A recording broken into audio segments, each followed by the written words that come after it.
ধন্যবাদ। আজকেই প্রথম ময়মনসিংহ সিটি কর্পোরেশন তার নিজ উদ্যোগে নববর্ষ পালন করছে। নববর্ষের র্যালি, নববর্ষ উপলক্ষে সাংস্কৃতিক অনুষ্ঠান, সকল কর্মকর্তা কর্মচারীদের জন্য খাবারের ব্যবস্থা, সুধীজনদের জন্য খাবারের ব্যবস্থা। আমরা পুরনো দিনের সব গ্লানি মুছে দিয়ে ময়মনসিংহ সিটি কর্পোরেশন নতুন দিনে যাত্রা শুরু করতে চাই। ময়মনসিংহবাসীকে একটি নতুন ময়মনসিংহ উপহার দিতে চাই। আজকে থেকে এই যাত্রা আমাদের সকল সহকর্মীরা শুরু করেছে। আমরা মনে করি আজকের দিনে, গতকালকের দিনটি আমরা বিদায় দিয়েছি, 1433 আমরা গ্রহণ করেছি।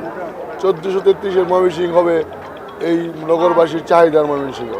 আমরা সকল নগরবাসীর সহযোগিতা চাই, তাদেরকেও সকল আবর্জনা ময়লা ধুয়ে দিয়ে সকল গ্লানি মুছে ফেলে একটি নতুন বছর শুরু করার আহ্বান জানাই। আমরা গভর্নমেন্ট ফর্ম করার পরে বাংলাদেশ এর প্রথম নববর্ষ, বাংলা নববর্ষ, আমরা এই নববর্ষকে সামনে রেখে নতুন বাংলাদেশ আমাদের নেতা তারেক রহমান সাহেব যেভাবে গড়ে তুলতে চান, আমরা সকলে মিলে তাকে সহযোগিতা করে আমরা একটা সুন্দর বাংলাদেশ গড়ে তুলব।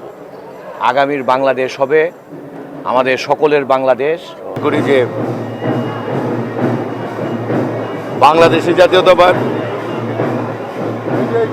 ভাষা, সাহিত্য, সংস্কৃতি আজকের যে প্রাণের সঞ্চার হয়েছে এই দিনটিতে, আমরা মনে করি যে বিজাতীয় সংস্কৃতিকে, এই দেশটার সংস্কৃতিকে ধ্বংস করার পথে নিয়ে গিয়েছিল। গণমানুষের রায়ের মাধ্যমে যে সরকার প্রতিষ্ঠিত হয়েছে, এদেশের সকল ঐতিহ্যকে ধারণ করে পুনঃপ্রতিষ্ঠিত করার জন্যে তৃণমূল পর্যায় থেকে শুরু করে সারা বাংলাদেশের মানুষজন ঐক্যবদ্ধ।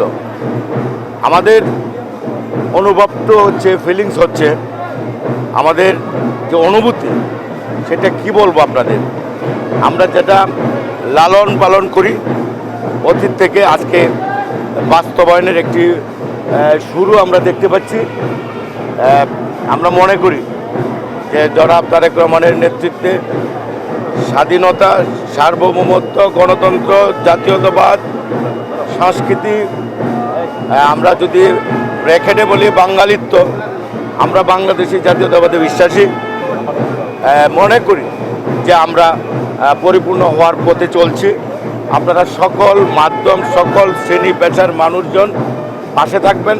আশা করি আমাদের পুরানো ঐতিহ্যকে আমরা ফিরিয়ে গণমানুষের সহযোগিতায় একটি সুন্দর বাংলাদেশ গড়ে তুলব, যেটা জনাব তারেক রহমান সাহেব আন্তরিকভাবেই উনি প্রকাশ করেছেন, সবার আগে বাংলাদেশ।